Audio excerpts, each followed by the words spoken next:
అటు కేటీఆర్కి ఊరట లభించింది, అటు హైకోర్టు నుంచి 10 రోజుల వరకు అరెస్టు చేయొద్దని చెప్పేసి ఒక ఆర్డర్ తెచ్చుకోవడం జరిగింది.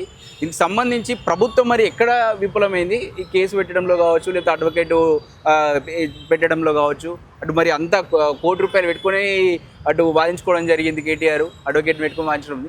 ఎట్టకేలకు ఈ ఇష్యూలో మాత్రం ప్రభుత్వ ఆలోచన ఏ విధంగా ఉంది, దీనికి సంబంధించి సందరెడ్డి గారు మనతో పాటు ఉన్నారు, ఒకసారి అడిగి తెలుసుకుందాం. ప్రభుత్వ ఆలోచన ఏముంది మేడం? అంటే ప్రభుత్వం విఫలమైందంటారా ఈ యొక్క అడ్వకేట్ పెట్టే విషయంలో? ఒకటి చెప్పనా అండి, ప్రభుత్వం విఫలం కాదు. రాజ్యాంగం మీద మాకు నమ్మకం ఉంది. రాజ్యాంగంలో కొన్ని సెక్షన్స్ ఉంటాయి, కొన్ని సెక్షన్లను కూడా ఇలాంటి చెత్తనా కొడుకులు వాడుకుంటారు. ఎవరు? ఈ కేటీఆర్ లాంటి వాళ్ళు వాడుకుంటారు. కాబట్టి తాత్కాలిక ఉపశమనం లభించవచ్చు, కానీ ఎప్పటికైనా నిప్పు అనేది ఎంత బట్టలో దాచిపెట్టినా కూడా నిప్పు నిప్పే. మీరు అది అర్థం చేసుకోవాలి. అంటే అక్కడ మేము చూసేటప్పుడు ఒకటే కనిపిస్తుంది, అక్కడ అడిగినాడు జడ్జి, ఒకటే అడిగిన ఇంగ్రీడియంట్స్ సరిగా లేవు. ఇంగ్రీడియంట్స్ మీన్స్ అంటే స్కామ్ జరిగింది, అది వాస్తవం, డబ్బులు ట్రాన్స్ఫర్ అయినాయి, అది వాస్తవం. కాకపోతే ఇక్కడ బెనిఫిట్ ఎట్లా జరిగింది అని చెప్పేసి ఒక క్వశ్చన్ వేయడం జరిగింది. అందుకే తమ్ముడు, ఇప్పుడు కొన్ని సెక్షన్స్ లలో ఎట్లుంటది అంటే, అది అప్పటి వరకు ఇది కూడా మీరు నిరూపించ కోర్టుకు సాక్ష్యాలు ఇంపార్టెంట్ కాబట్టి ఆ సాక్ష్యాలు తీసుకురావాలంటే ఒక 4 రోజులు వాయిదేస్తారు. అదే కేసుని మన దగ్గరనే పట్టుకొని ఒక రోజు ఉండరు కదా, టైం పడుతుంది. దానికే మేము గొప్పలము, మేమేం తప్పు చేయలేదు, మేము నిర్దోషి అని బయటకు వచ్చినట్ట అంతేనా? ఇప్పుడు మీ చెల్లె జైలుకు పోయింది, బొంద బుద్ధి చెప్పింది, మీ చెల్లెలు జైలుకు పోయి వచ్చింది, నిర్దోషి అయిపోయిందా? కోట్ల కొట్టాలా ఆడే, ఇంకా టైం పడుతుంది. ప్రస్తుతం బెయిల్ వచ్చింది మీ చెల్లెకి, నీకు కూడా అంతే ముందస్తు. ఇంకా ఇవన్నీ ఉన్నాయి కరెక్టే, ఇంకా కొన్ని మాకు ఎవిడెన్స్ కావాలని కోర్టు చెప్పింది, అంత మాత్రం అయిపోద్దా? ఈ పట్ట నరేందర్ కూడా గట్లనే ఎగిరేగి పడ్డాడు, ఎడబోయింది లాస్ట్కు. ఏదైనా చట్టం దృష్టిలో ఎవరైనా బలాదూరేనండి. నేను ఒకటే చెప్తున్నా, ఈ రోజు కేసీఆర్ ఫ్యామిలీ అంతా వేస్ట్ ఫ్యామిలీ.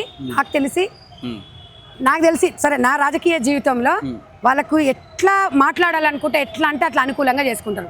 అప్పుడు తెలంగాణ ఉద్యమం అప్పుడు విద్యార్థులను ముందర పెట్టి వాళ్ళని చంపేసి తెలంగాణ మీద శవాల మీద పేలాలు ఏర్కొని 10 సంవత్సరాలు సీఎం అయ్యిండు, బిడ్డ ఎంపీ అయింది, అల్లుడు మంత్రి అయ్యిండు, కొడుకు మంత్రి అయ్యిండు, ఇంకో అల్లుడు రాజ్యసభ సభ్యుడు అయ్యిండు. వీళ్ళ కుటుంబం మొత్తం వీళ్ళే పంచుకొని తిన్నారు. ప్రజలు ఎట్లా నమ్ముతారమ్మా? ఒక మాట చెప్పండి. హరీష్ రావు గారిని నేను ఒకటి అడుగుతున్నా, ఎగిరెగిరి పడుతున్నాడు. ఎందుకంటే ఎట్లా అంటే అన్ను నాకేం మళ్ళీ గుర్తొస్తున్నాయి వస్తాయి. మరి ఇప్పుడు ఇప్పుడేమొస్తాయి చెప్పండి? నువ్వు సెంటిమెంట్ చెప్పుకున్నావు, నువ్వు మాట్లాడతావు హరీష్ రావు. ఇలా శ్రీకాంతాచారి విగ్రహం దగ్గర అబ్బాయి కిరోసిన్ పోసుకున్నప్పుడు నేను పక్కనే ఉన్నా, ఉద్యమంగా చేసేటప్పుడు నేను మహిళా చేసి కన్వీనర్, నేను పక్కనే ఉన్నా. ఎవడన్నా కిరోసిన్ తెచ్చినాడు అగ్గిపెట్టేదేడా? తెలంగాణ సమాజం ఆలోచించురి, కిరోసిన్ పోసుకొని అగ్గిపెట్టేదేలేదంటే ఏడ నేను కాల్చుకోవాల్సి వస్తుందని, హే పోసుకో తమ్ముడు నేను ఉన్నా అన్నాడు. యువత ఎట్లుంటది? మీలాంటి తమ్ముళ్ళు ఎట్లుంటారు? తెలంగాణ కోసం అని చెప్పి ఉడుకు రక్తం పోసుకున్నా అని చెప్పేసి గిల్లి పెట్టుకుండు. మరి హరీష్ ఎందుకు గీక్ పెట్టుకోలేదు? ఇవాళ కేసీఆర్ కుటుంబంలో ఎవడో కిరోసిన్ పెట్టుకుని ఒక్కడు కూడా రావలేదు ఎందుకు? తెలంగాణ మా పిల్లలు చచ్చిపోయారు. అంత జరిగినా కూడా వాళ్ళ కుటుంబాన్ని ఇవాళ కేసీఆర్ ప్రభుత్వం ఆదుకుందా? ఒక మాట చెప్పురి. శంకరమ్మకు ఒక అవకాశం ఇచ్చిరా? ఏడిచ్చిరు ఓడిపోయే దగ్గర ఎమ్మెల్సీ వయ్యా, నీ బిడ్డకు దొడ్డిదారులు ఎట్లా ఇచ్చినావు? నీ బిడ్డకి ఎట్లా ఇచ్చినావు? నీ బిడ్డకి ఇచ్చిన ప్లేస్ లో శంకరమ్మకి ఇస్తే ఎవడన్నా అడిగిండా నిన్ను? నీ బిడ్డకు ఈ గోరకొకటి వేసుకోవాలి, డైమండ్స్ పెట్టుకోవాలి, 25 లక్షల వాచ్ పెట్టుకోవాలి, నీ బిడ్డ రోజు డైమండ్ల రాణిలాగా మంచిగా డైమండ్స్ ఉండాలి. అదే బుద్ధిని తెలంగాణ తల్లి మీద ఇవాళ తెలంగాణ తల్లి తీసుకొస్తే డైమండ్స్ లేవు. తెలంగాణ తల్లి డైమండ్ పెట్టుకుంటుందా? సిగ్గుందా ఇళ్ళకు? నాకు అర్థం కాదు. డైమండ్ రాని ఆమె, ఎందుకంటే ఆమె పొద్దున్న లేస్తే మంది సొమ్ము తింటుంది కాబట్టి మందివన్నీ 10,000 కిరాయి కట్టిన ఉద్యమ నాయకురాలు ఇవాళ డైమండ్స్ పెట్టుకుంటుందంటే మరి ఇలా ఇది శవాల మీద పేలాలు కదా? నేను అడుగుతున్నా. అంటే ఇప్పుడు ఇక్కడ చూస్తా ఉంటే నిన్న కూడా హరీష్ రావు మోటివేట్ చేసి ఎమ్మెల్యే నూపుతుండు ముందడికి పోడియం మీద. ఆయనకు అలవాటైన తమ్ముడు, మన శ్రీకాంతాచార్యని కిరోసిన్ పోసి ముందరికి నంపింది ఆయన, అగ్గిపెట్ట పక్కకెళ్ళి ఇచ్చిండు అంటు పెట్టుకోమని. హరీష్ రావు నమ్ముతారా? లబ్బర్ చెప్పులు వేసుకొని ఇదే తెలంగాణ భవన్లా ఓ తంకుపెట్ట పట్టుకొని తిరగటోడు. ఇలా 8,000 కోట్లు సంపాదించండి తమ్ముడు. నేను ఒక మాట, 8,000 కోట్లు సంపాదించింది ఇలా. ప్రజలు అర్థం చేసుకోవండి అయ్యా, ఇలా టీఆర్ఎస్ కార్యకర్తలు అర్థం చేసుకోరి. హరీష్ రావు అగ్గిపెట్టి హరీష్ రావు అంటారు, అది నగ్న సత్యము. అది మీరు మనం అన్నదిగా అబద్ధం కాదు. ఇది అలాంటి వ్యక్తి మొన్న కూడా ఏదో యూజ్లెస్ ఫెలో అన్నాడు. సిగ్గున్నాడు ఎవడని ఒక ప్రజాప్రతినిధి అయ్యి ఉండి ఒక ఎమ్మెల్యే అయ్యి ఉండి అసెంబ్లీలో యూజ్లెస్ ఫెలో అంటాడా? ఎదవా సిగ్గుందా? తాటి చెట్టు లాగా ఆ వీటిలో దొంగ అని ఎవడు పిలిచిండు అడుగు. దొంగ నువ్వు దొంగగాడు దొంగ అన్నారు. మరి ఆ అన్నోళ్ళు ఎవరు అడగాలి కదా, ఎవడా యూజ్లెస్ ఫెలో అంటే ఏంది? కొంచెం అన్నా కామన్ సెన్స్ ఉండాలి. ప్రజాప్రతినిధిగా ఒక ఎమ్మెల్యేగా ప్రజలు నిన్ను సిద్దిపేట ప్రజలు నిధులు నియామకాల గురించి అక్కడున్న సమస్యల గురించి నిన్ను అసెంబ్లీకి పంపించారు. ఇట్లా తిట్టుకోనిక పంపించలే, పని లేక పంపించలే. ఇక్కడ ఒక క్వశ్చన్ వస్తుంది, అక్కడ ఆవేశపూరిత ఎంగు కొంత కౌశిక్ రెడ్డి లాంటి వాళ్ళు ఉన్నారు ఎమ్మెల్యేలు కొత్తగా ఎన్నికలు. ఈయనను సీనియరే ఇట్లా చేస్తుండు, మోటివేట్ చేస్తుండు, కొట్టేందుకు స్పీకర్ మీద పోతుండు.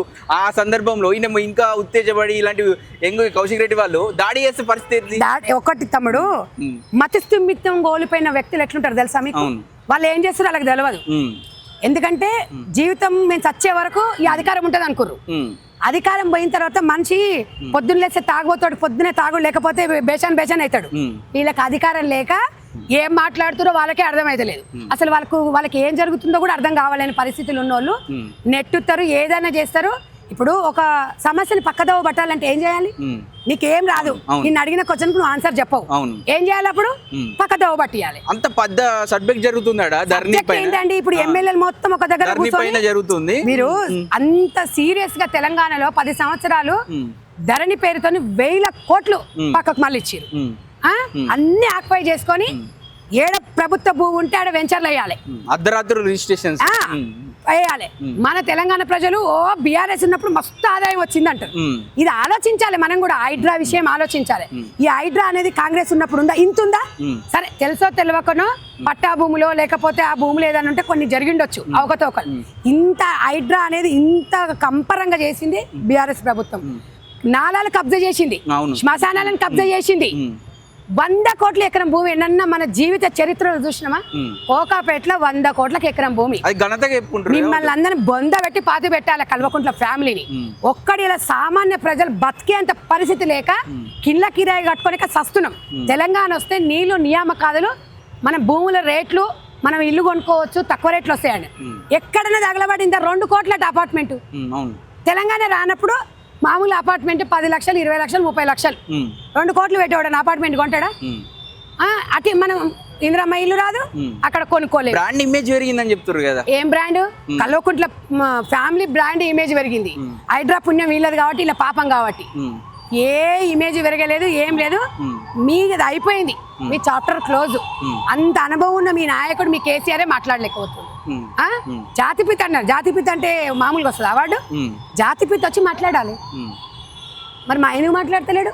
దేవతలు తదాస్తు అని ఎందుకంటారు చెప్పనా?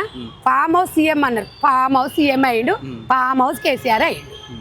అది నిజం కాదా చెప్పండి? ఇప్పుడు ఈ 10 రోజుల తర్వాత మళ్ళీ అరెస్ట్ చేసే అవకాశం ఏమైనా ఉందా? అంటే అది ఒకటి నాన్న, మనం కోర్టు పరిధిలో ఉన్నప్పుడు మనం మాట్లాడకూడదు.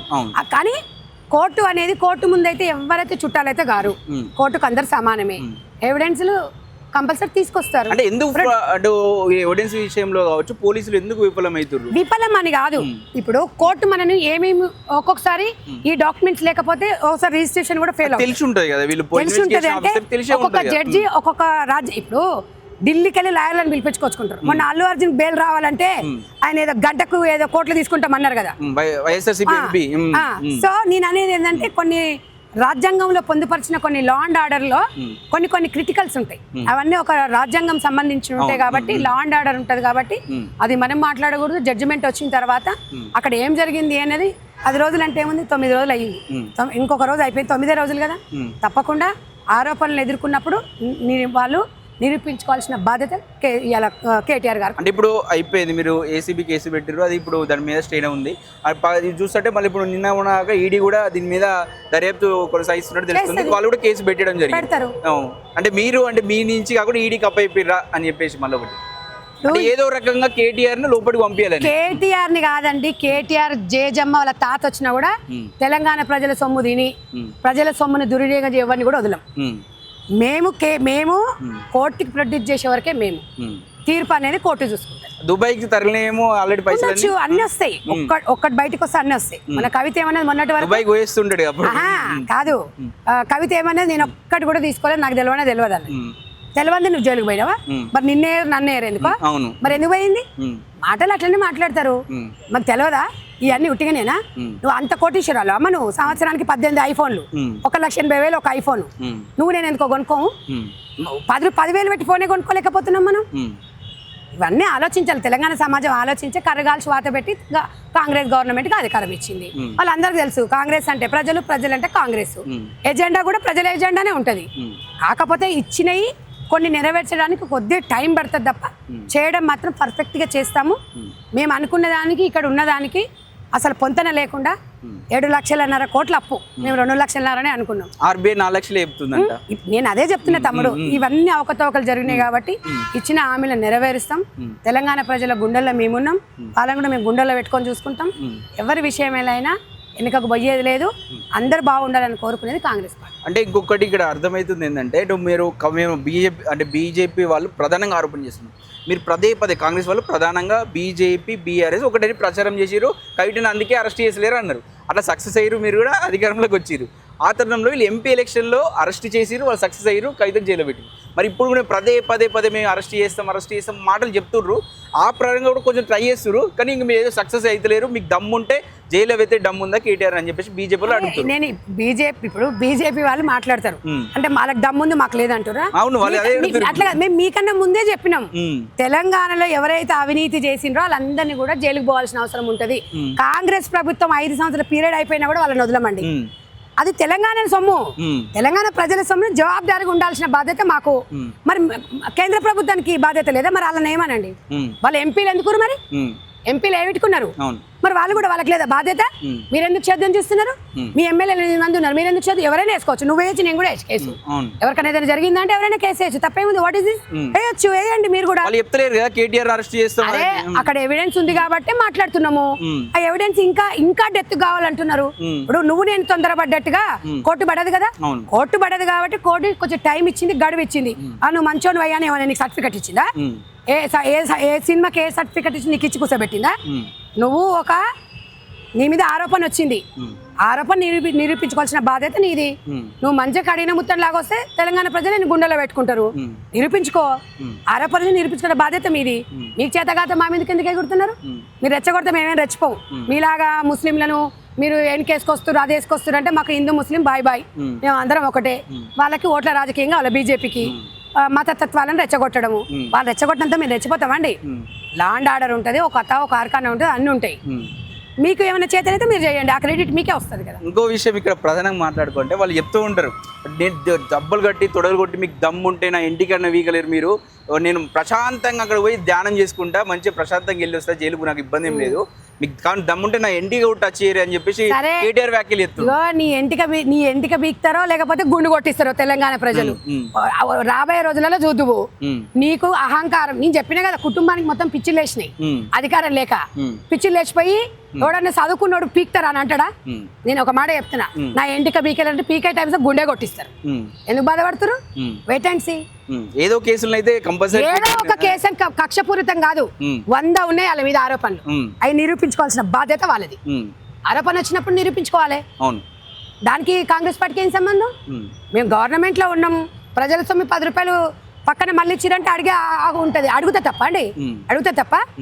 మీలాగా మేమేమన్నా ఏదన్నా ప్రశ్నిస్తే ప్రతిపక్షం లేకుండా ఎలగొట్టినాం, అంత కొట్లానే మేము అసెంబ్లీలోనే ఉంచిన వాళ్ళను. మీలాగా ఎలగొట్టినావా? ఇప్పుడు ఇంత ఉన్న అల్లుడు ఉన్నాడు, ఇటు కొడుకు ఉన్నాడు, అల్లుడిని పక్కకు పెట్టి కొడుకుని ఎందుకు టార్గెట్ చేస్తారు, కేటీఆర్ ఎందుకు టార్గెట్ చేస్తారు కాంగ్రెస్ పార్టీ? అప్పుడు మొత్తము కర్త క్రియ కర్మ అన్ని ఓ చిన్న సీఎం అన్నారు ఆయన. అవును, మరి లుచ్చ పనులు చేసిండు కాబట్టి మరి ఆయననే పట్టుకురు. ఓఆర్ఆర్ విషయంలో హరీష్ రావు కూడా ఉన్నారంటారు. అన్ని ఒకటి కల్వకుంట్ల ఫ్యామిలీకి సంబంధాలు అన్నిటికీ ఉంటాయి. A1 A2 A3 ఎట్లుంటారో ఒక్కొక్కరు అందరు బయటికి వస్తారు. ఫోన్ ట్యాపింగ్ లో ఎట్లా వస్తారో వీళ్ళు కూడా వస్తారు. కోర్టులో ఉన్నప్పుడు చేయలేదు అంటే ఇట్లా మా ఉట్టినే కాదు, నిజం కావాలి మనకు. అదొక ఆధారం ఉంటే మనం ఏదైనా చేయొచ్చు. జనాలకు అట్లా ఉండదు.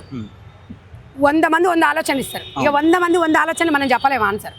ఒక లా అండ్ ఆర్డర్ ఉంటుంది, దాన్ని ఉద్దేశించి ముందుకెళ్ళాలి తప్ప. ఇప్పుడు A1 గా మనము కేసీఆర్ కూడా వచ్చా, A1 గా మనము తీర్పు ఇవ్వడం కాదు తమ్ముడు, కోర్టు ఇస్తుంది.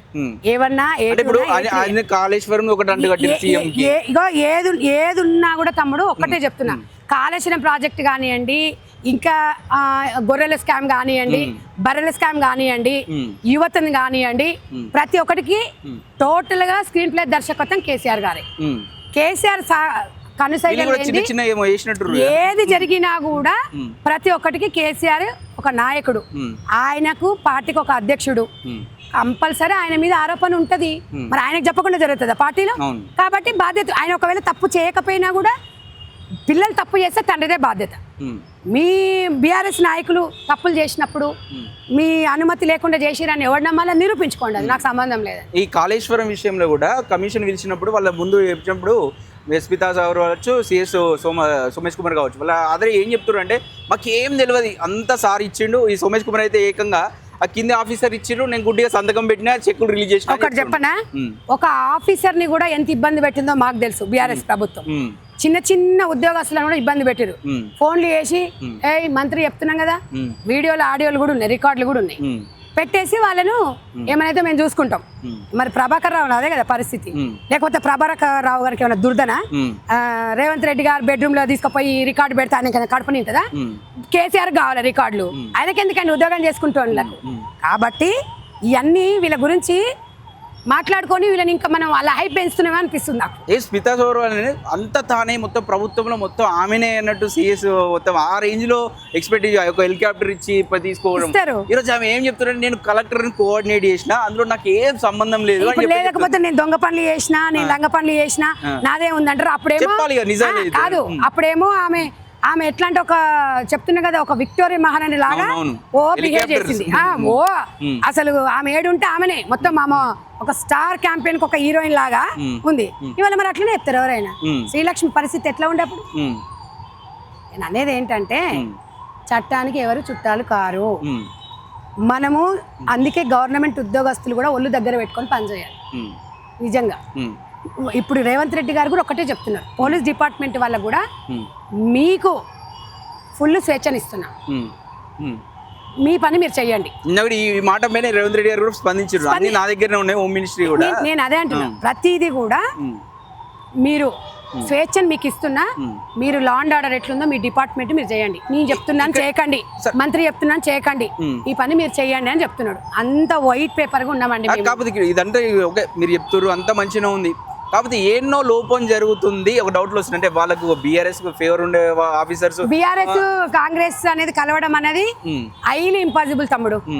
కాక ఎన్నో లోపం అంటే ఇప్పుడు ఇక సమస్య ఏంటంటే మీరు బాగానే రేవంత్ రెడ్డి గారు మాటలు చెప్తున్నారు, ఇంప్లిమెంటేషన్ కావచ్చు, వీళ్ళ అధికారులు కావచ్చు ఇష్టమైనట్టు బిహేవ్ చేయడము, వాళ్ళ అధికారులు ఇప్పుడు ప్రధానంగా చూసుకుంటే ప్రతి సంబంధించిన గురుకులాల్లో ప్రతిరోజు ఏదో ఒక తన ఇష్యూలు అవుతున్నాయి. మెనుకు సంబంధించి కూడా ఇంప్లిమెంటేషన్ అయితే లేదు. ఇవన్నీ ఏదో ఒక ఇష్యూ. వాళ్ళ అధికారులు గతంలో ఉన్న ప్రభుత్వానికి అనుకూలంగా పనిచేసిన అధికారులు మళ్ళీ వాళ్ళకే ఫేవర్ పనిచేస్తున్నారని ఒక ఆరోపణ కూడా. మరి ఇప్పుడు వాళ్ళు గతంలో వాళ్ళు ఫేవర్ చేశారు, గతంలో వాళ్ళ మీద ఆరోపణలు ఉన్నాయి, మళ్ళీ ఇప్పుడు వాళ్ళకి ఫేవర్ చేసి ఏదో పబ్లిక్ ని చెప్తున్నాం కదా. అంటే గతంలో ఎప్పుడు హాస్టల్ పురుగులన్నం పెట్టలేదా వీళ్ళు? ఎన్నోసార్లు ఇదే మన తొలగి వెలుగు రాగన్న మన జిల్లెలగూడ స్కూల్లో స్వయాన బియ్యం పడుతుంటే పురుగులు వచ్చినాయని చూసిరు. అప్పుడు ఎందుకు స్పందించలే వీళ్ళు? అట్లాని వాళ్ళు చేసిరు కదా అని పిల్లల జీవితాలతో మేము ఆడుకునేది కాదు నాన్న. ఒక్కటే చెప్తున్నాం, అది చెయ్యమని ఎవరు మనసున్నోళ్ళు, ఒక మనిషిగా ఉన్నోళ్ళు ఎవరు చెప్పరు. మన పిల్లలకి ఎట్లా తినిపిస్తున్నాం వాళ్ళకు కూడా పెట్టమని చెప్తాం. అది తప్పు అని వాళ్ళప్పుడు అది ఆలోచించట్లేదు. మేము వచ్చినాకనే తప్పులు చేస్తున్నాం, వాళ్ళు ఏదో ఒకటి పట్టుకొని. గత ప్రభుత్వానికి ఫేవర్ గా పనిచేస్తున్న అధికారులు గుర్తించలేకపోతుందా కాంగ్రెస్ ప్రభుత్వం? గుర్తిస్తుంది. అంటే కాంగ్రెస్ ప్రభుత్వము వీళ్ళని వెంటాడుకుంటూనే ఉండాలా? మరి ఇచ్చిన హామీలు, ఇచ్చిన పథకాలను వెతికిన ప్రజలకు వెళ్ళొద్దా తమ్ముడు? ఆలస్యం అధికారులు ఏది ఓడగొట్టినా ఏది చేసినా నిప్పుని ఎవరు కూడా బట్టలు పట్టుకోలేరు.